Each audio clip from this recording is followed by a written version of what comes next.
बच्चों, मेरा नाम है नवीन कुमार और आज हम क्लास 7th और 8th में एक चैप्टर है फोर्स एंड प्रेशर, उसके बारे में आज हम पढ़ाई करेंगे। देखिए, फोर्स है क्या। हम अपने डेली के जीवन में, डेली लाइफ में क्या देखते हैं कि कुछ चीज़ें घूम रही हैं यहाँ से वहाँ, मतलब कोई ऐसी चीज़ें जैसे हम फुटबॉल है ना, उसको किक कर रहे हैं हम तो वो आगे बढ़ रही है, साइकिल चला रहे हैं है ना, किसी चीज़ को धक्का दे रहे हैं, खींच रहे हैं है ना, इन सारी चीज़ों में मूवमेंट हो रहा है। इन सारी चीज़ों में मूवमेंट हो रहा है, क्यों हो रहा है ना, ये क्यों हो रहा है उसी के बारे में आज जानकारी करेंगे। तो सबसे पहले जानकारी करते हैं कि फोर्स है क्या। फोर्स क्या है कि एक ऐसी कंडीशन है जहाँ पे हम ऑब्जेक्ट को या तो पुल करते हैं या पुश करते हैं। किसी भी ऑब्जेक्ट के पुल या पुश की कंडीशन को हम क्या कहते हैं, फोर्स कहते हैं। अब हमने सपोज करो एक बॉक्स रख लिया है ना, बॉक्स को हम क्या कर रहे हैं, धक्का दे रहे हैं है ना, हम धक्का दे रहे हैं तो हम क्या कर रहे हैं, उस पर पुश कर रहे हैं। क्या पुश कर रहे हैं, फोर्स पुश कर रहे हैं। हम उस पर फोर्स लगा रहे हैं ताकि वो आगे की तरफ खिसक जाए, ठीक है। या फिर हम कोई जैसे जानवर होते हैं, गाय या बैल हैं, उनको हम रस्सा बांध के उनके गर्दन में उनको खींच रहे हैं। ऐसी कौन सी कंडीशन आ गई, पुल वाली कंडीशन आ गई। जैसे दरवाजे होते हैं, दरवाजे में पुल या पुश लिखा होता है बाहर और अंदर, दरवाजे को खींच रहे हैं। क्यों खींच रहे हैं, क्योंकि वो बाहर की तरफ खुल जाए। तो ये कौन सी कंडीशन हमारी, पुल वाली कंडीशन है। तो ऐसी कंडीशन जहाँ पे पुल की और पुश ये दोनों कंडीशन आ जाए किसी भी ऑब्जेक्ट में, तो वहां पे हम क्या, वहां पे क्या लगता है, फोर्स लगता है। क्लियर है बात। अच्छा देखिए, फोर्स समझ में आया। फोर्स क्या है कि पुल और पुश की कंडीशन, किसी भी ऑब्जेक्ट के पुल और पुश की कंडीशन फोर्स कहलाती है, ठीक है। जिससे क्या है, वस्तु के मूवमेंट में, मोशन में क्या होता है, चेंज होता है। अब देखिए, फोर्स को एक बार और समझिए कि सपोज एक कार खड़ी है ना, कार खड़ी है और कार के पीछे आप खड़े हो, तो अभी स्टेशनरी पोजीशन में खड़े हो और कार भी स्टेशनरी पोजीशन में खड़ी है ना, तो क्या कार अपने आप चल जाएगी, नहीं चलेगी। फिर दूसरी कंडीशन में आप क्या कर रहे हो, कार को धक्का दे रहे हो या फिर खींच रहे हो, तो उस कंडीशन में क्या होता है कि जो कार की पोजीशन होती है वो क्या होती है, चेंज होती है। क्यों चेंज होती है, क्योंकि वहां पे एक दूसरा मीडियम आ गया जो उसको या तो पुल कर रहा है या फिर पुश कर रहा है। इसका मतलब क्या निकला कि फोर्स को जब हम किसी भी चीज को, कोई भी चीज है उसके जो रेस्ट से मोशन मिलानी है, मोशन से रेस्ट मिलानी है, तो फोर्स के लिए दो ऑब्जेक्ट की नीड होती है। फोर्स के लिए दो ऑब्जेक्ट की नीड होती है, यानी इंटरेक्शन होता है। Force are due to an interaction. Force किसकी वजह से होता है, इंटरेक्शन की वजह से। जब दो ऑब्जेक्ट के बीच में इंटरेक्शन होता है आपस में, या तो वो पुश करते हैं या फिर पुल करते हैं, तो उसकी वजह से क्या है, फोर्स क्रिएट होता है। सिंगल ऑब्जेक्ट कभी भी फोर्स क्रिएट नहीं कर सकता, है ना। आप कहोगे सिंगल ऑब्जेक्ट है, कार खड़ी है, कार खड़े खड़े अपने आप चलने लग जाए, ऐसा नहीं है ना। या फिर कार चल रही है तो कार चलते चलते अपने आप रुक जाए, नहीं। जब हम उस पर फोर्स अप्लाई करेंगे, है ना, कार चल रही है तो उसको रोकने के लिए हम क्या अप्लाई करते हैं, ब्रेक्स अप्लाई करते हैं, है ना। जब उस पर हम ब्रेक लगाते हैं तो उसमें एक फ्रिक्शन फोर्स क्रिएट होता है। कौन सा फोर्स क्रिएट होता है, फ्रिक्शन फोर्स। इसके बारे में भी हम आगे पढ़ेंगे, बात करेंगे, है ना। तो इसका मतलब क्या निकल के आता है कि force is due to an interaction, यानी कि जब दो ऑब्जेक्ट के बीच में इंटरेक्शन होता है तब वहां पे क्या क्रिएट होता है, फोर्स क्रिएट होता है। Single object can neither be create force. Clear, ठीक। यानी सिंगल ऑब्जेक्ट कभी भी फोर्स क्रिएट नहीं कर सकता। अब बात करते हैं एक्सप्लोरिंग फोर्स। देखिए, फोर्स को एक्सप्लोर कैसे कर सकते हैं हम, कैसे फोर्स को एक्सप्लोर कर सकते हैं कि सेम वही एग्जांपल लेते हैं हम। एक बॉक्स रखा है ना, दो फ्रेंड हैं, दो बच्चे हैं। उस बॉक्स में क्या है, पहली कंडीशन में एक साइड से धक्का दे रहे हैं। पहली कंडीशन में क्या है, एक साइड से धक्का दे रहे हैं तो बॉक्स आगे की तरफ खिसक रहा है। उसकी जो पोजीशन है वो चेंज हो रही है, समय के साथ साथ उसकी पोजीशन क्या है, चेंज हो रही है। दूसरी कंडीशन क्या है कि वो दोनों जो फ्रेंड्स हैं, दोनों बच्चे हैं, वो अपोजिट डायरेक्शन में फोर्स कर रहे हैं। यानी एक इधर से फोर्स कर रहा है और दूसरा उधर से बॉक्स को फोर्स कर रहा है। तो बॉक्स क्या है, हिल नहीं रहा है, ना तो इधर खिसक रहा है ना उधर खिसक रहा है ना। दो कंडीशन में फोर्स लगा रहे हैं। अब देखिए, इन जनरल एक बात और समझते हैं कि किसी भी ऑब्जेक्ट पे कोई भी टाइम में हम एक से ज्यादा फोर्स उस ऑब्जेक्ट पे अप्लाई हो सकते हैं। यानी in general more than one forces में be acting on an object, यानी किसी भी एक ऑब्जेक्ट पे एक समय में एक से ज्यादा, मोर देन वन है ना, मोर देन वन फोर्स, यानी एक से ज्यादा फोर्स क्या है अप्लाई हो सकती है acting on any object given point at a time. However force acting on an object is always the mean force, always the mean net force acting on. तो क्या है कि एक ही वस्तु पर एक ही समय में एक से ज्यादा फोर्स अप्लाई हो सकती है, यानी एक वस्तु पर एक से ज्यादा फोर्स काम कर सकती है। उसमें क्या है कि उसमें ऐसा होता है कि जो force acting on an object, जब हम उसका फोर्स निकालते हैं, जो वस्तु पे जो फोर्स लग रहे हैं, हम टोटल फोर्स निकाल रहे हैं, वो क्या फोर्स निकालते हैं, नेट फोर्स निकालते हैं। क्या निकालते हैं, नेट फोर्स निकालते हैं। हम ये नहीं निकालते कि ये फोर्स लग रहा है वो फोर्स निकलता है ना, हम क्या निकालते हैं, नेट फोर्स निकालते हैं कि इस वस्तु पे नेट फोर्स है वो कितना लग रहा है। एक ही समय में एक वस्तु पर एक से ज्यादा फोर्स अप्लाई हो सकते हैं, और हम क्या निकालते हैं, नेट फोर्स निकालते हैं उस वस्तु का। क्लियर हुई बात? ठीक, चलिए आगे देखते हैं। Can force change the state of motion and the shape of motion?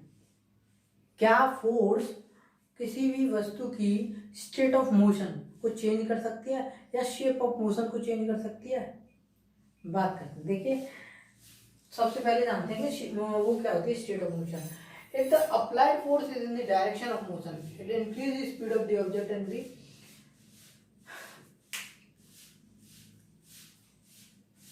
एक एग्जांपल से समझते हैं कि कुछ प्लेयर हैं फील्ड में क्रिकेट खेल रहे हैं। कुछ प्लेयर्स फील्ड में क्या कर रहे हैं, क्रिकेट खेल रहे हैं। तो सबसे पहले जो बॉलर होता है उसने बॉल डाली, और जो बैट्समैन होता है उसने क्या है, बल्ले से बॉल को हिट किया, है ना, बॉल को क्या किया, बल्ले से हिट किया। हिट करने के बाद जब बॉल हवा में आ रही है ना, बॉल हवा में आ रही है यानी कि बॉल क्या है, मोशन में है। अब आगे एक और प्लेयर खड़ा हुआ है, एक और फील्डर खड़ा हुआ है, वो उस बॉल को क्या करता है, कैच करता है। कैच करता है, पकड़ता है, ऐसे कर ऐसे उसने क्या किया, बॉल को पकड़ा। यानी कि जो बॉल की स्पीड है, बॉल की स्पीड है, उसने क्या किया, उसको कम किया। उसने अपने हाथों का फोर्स लगाया उस बॉल की स्पीड को कम करने के लिए। बॉल को कैच करना है उसको, तो वो क्या करेगा, जो बॉल की स्पीड है उससे ज्यादा फोर्स लगाएगा अपने हाथों से उसकी स्पीड को कम करने के लिए। बात समझ में आई? ठीक है। ऐसे ही सपोज करो एक फुटबॉल का ग्राउंड है ना, वहां पे एक प्लेयर ने फुटबॉल को किक किया, बॉल आगे की तरफ जा रही है। फिर एक और दूसरा प्लेयर आ जाता है, वो क्या करता है, उस फुटबॉल को और किक मारता है उसी डायरेक्शन में, उसी डायरेक्शन में थोड़ी ज्यादा फोर्स के साथ किक करता है उस फुटबॉल को। तो क्या होता है, उस फुटबॉल की जो स्पीड है वो क्या इंक्रीज हो जाती है। क्यों? क्योंकि उसी डायरेक्शन में हम और फोर्स लगा रहे हैं। सपोज हम दूसरी डायरेक्शन में फोर्स लगा रहे हैं, जैसे बॉल इधर से आ रही थी, हम कैच किया बॉल को, दूसरी डायरेक्शन में फोर्स लगा रहे हैं, तो बॉल की स्पीड क्या हो गई, कम हो गई। सेम ऐसे ही होता है, मतलब क्या होता है कि जब हम किसी ऑब्जेक्ट की स्पीड है उसी डायरेक्शन में अगर हम फोर्स लगा रहे हैं तो ऑब्जेक्ट की स्पीड क्या है, इंक्रीज करेगी।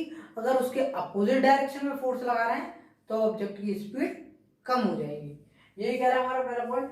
If the applied force is in the direction of motion, किसी भी ऑब्जेक्ट के मोशन की डायरेक्शन में हम फोर्स लगा रहे हैं तो it increase the speed of the object. ये क्या करेगा, उस ऑब्जेक्ट की स्पीड को इंक्रीज कर देगा। नेक्स्ट है, if the force is applied in the opposite direction, अगर फोर्स को हम अपोजिट डायरेक्शन में लगा रहे हैं तो it will decrease the speed of that object. ये क्या करेगा, उस ऑब्जेक्ट की स्पीड को कम कर देगा। क्लियर हुई बात? तो नेक्स्ट पॉइंट देखते हैं। The state of motion of N object is described bye its speed at the direction of motion. यानी स्टेट ऑफ किसी भी ऑब्जेक्ट की स्टेट ऑफ मोशन क्या होती है कि उसकी स्पीड और उसकी स्टेट ऑफ मोशन, है ना, उसकी स्पीड और डायरेक्शन, स्पीड और डायरेक्शन ऑफ मोशन क्या करती है, स्टेट ऑफ मोशन बताती है कि ऑब्जेक्ट किस स्पीड से और किस डायरेक्शन में जा रहा है, वो क्या करता है, उसकी स्टेट ऑफ मोशन है।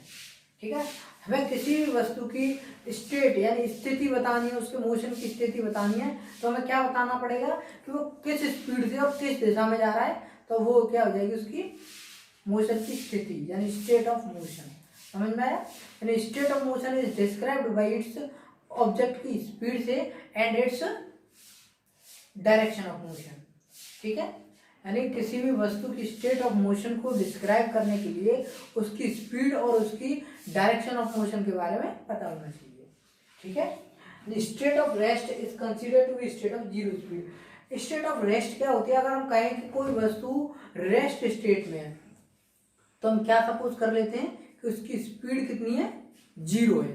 उसकी स्पीड कितनी है हम कंज्यूम कर लेते हैं, एज्यूम कर लेते हैं उसकी स्पीड जीरो है, ठीक है। यानी the state of rest is considered to be state of zero speed, यानी कि जो स्टेट ऑफ रेस्ट है उसको हम स्टेट ऑफ जीरो स्पीड कह सकते हैं। यानी कि जब स्पीड उसकी जीरो है वो हम कह सकते हैं कि ऑब्जेक्ट हमारा रेस्ट में या उसमें कोई हलचल ही नहीं हो रही है, हिल ही नहीं रहा है, स्पीड ही जीरो है, तो उसकी मोशन क्या रहेगी, बिल्कुल जीरो रहेगी, रेस्ट रहेगी। एन ऑब्जेक्ट में बी एट रेस्ट और एन मोशन। एक ऑब्जेक्ट सिर्फ दो तरीके की मोशन में रह सकता, दो तरीके की स्टेट में रह सकता है, या तो वो रेस्ट में हो या फिर वो मोशन में हो, है ना। एक ऑब्जेक्ट की दो स्टेट हो सकती हैं, या तो रेस्ट हो सकती है या फिर मोशन, या तो वो रुका हुआ होगा या फिर वो चलता हुआ होगा, है ना। दो स्टेट हो सकती है किसी भी ऑब्जेक्ट की। Both are its state of motion, दोनों उसकी स्टेट ऑफ मोशन है। Any change in the speed और डायरेक्शन ऑफ मोशन और both implies the change in the state of motion of the object. यानी क्या है कि अगर किसी भी वस्तु की हम स्पीड में या फिर उसकी डायरेक्शन में चेंज करते हैं तो वो क्या होता है, सीधा सीधा उसकी स्टेट ऑफ मोशन में चेंज होता है, ठीक है। यानी किसी वस्तु कोई एक डायरेक्शन में जा रही है, स्पीड से जा रही है, हम या तो उसकी स्पीड में चेंज कर दें या उसकी डायरेक्शन में चेंज कर दें, तो वो क्या हो जाएगा, उसकी स्टेट ऑफ मोशन में चेंज हो जाएगा, है ना। उसकी स्टेट ऑफ मोशन है वो भी चेंज हो जाएगी, ठीक।